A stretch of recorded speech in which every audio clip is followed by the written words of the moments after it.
Assalamualaikum warahmatullahi wabarakatuh. Perkenalkan dengan saya Gesti Setiawati, kelas 06 PPKE 002. Saya di sini akan mempresentasikan mengenai tugas individu mata kuliah Hukum Administrasi Negara. Di sini saya akan mempresentasikan tentang materi saya yang berjudul tentang Hukum Keuangan Negara.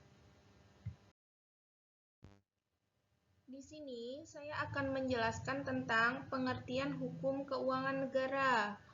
Keuangan negara adalah semua hak dan kewajiban negara yang dapat dinilai dengan uang, serta segala sesuatu, baik berupa uang maupun berupa barang, dapat dijadikan milik negara berhubung dengan pelaksanaan hak dan kewajiban tersebut.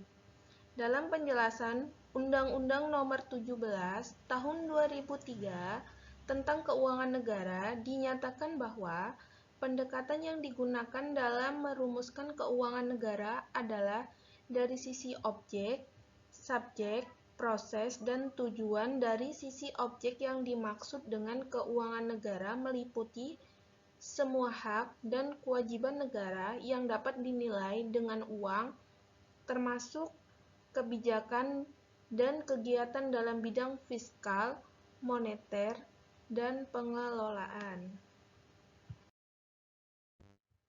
Selanjutnya, pengurusan keuangan negara. Dalam pengurusan keuangan negara, kewenangan Presiden terhadap pengelolaan keuangan negara yang dilimpahkan kepada pejabat negara meliputi kewenangan yang bersifat umum yang timbul dan pengurusan umum, dan kewenangan yang bersifat khusus yang timbul dari pengurusan khusus. Kewenangan yang bersifat umum meliputi kewenangan untuk menetapkan arah dan kebijakan umum dan menetapkan strategi dan prioritas dalam pengelolaan serta APBN.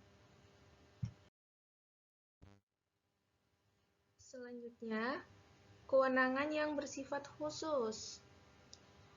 Pada kewenangan yang bersifat khusus, pada kewenangan ini meliputi kewenangan membuat keputusan atau kebijakan teknis yang berkaitan dengan pengelolaan APBN. Antara lain, yang pertama, keputusan sidang kabinet di bidang pengelolaan APBN. Yang kedua, keputusan rincian APBN. Yang ketiga, keputusan dana perimbangan. Dan yang keempat, penghapusan aset dan piutang. Selanjutnya, bidang pengelolaan keuangan negara.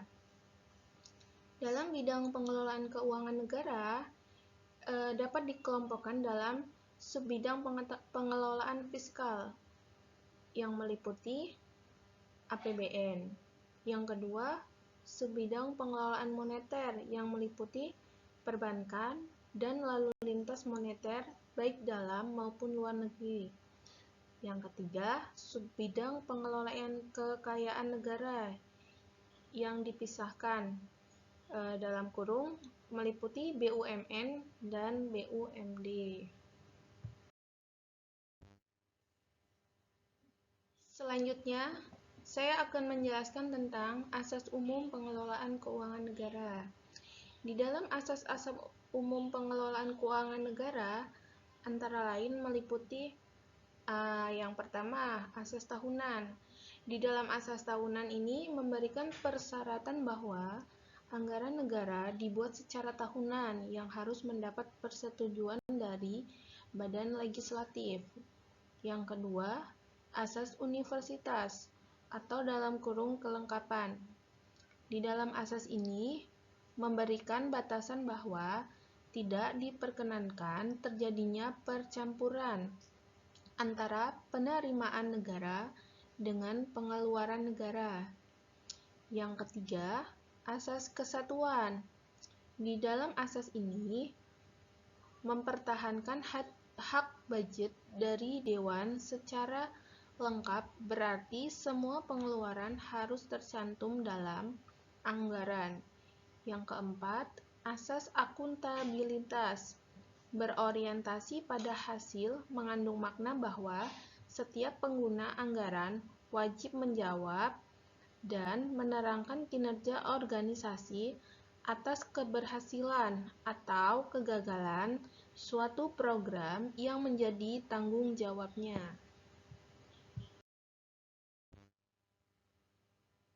Ruang lingkup keuangan negara.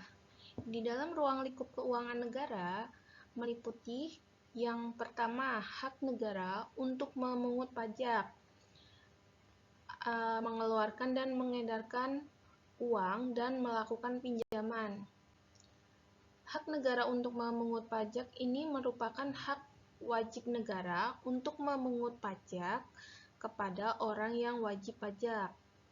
Yang kedua, kewajiban negara untuk menyelenggarakan tugas layanan umum, pemerintahan negara, dan membayar tagihan pihak ketiga. Yang ketiga, penerimaan negara. Yang keempat, pengeluaran negara. Yang kelima, penerimaan daerah. Yang keenam, pengeluaran daerah.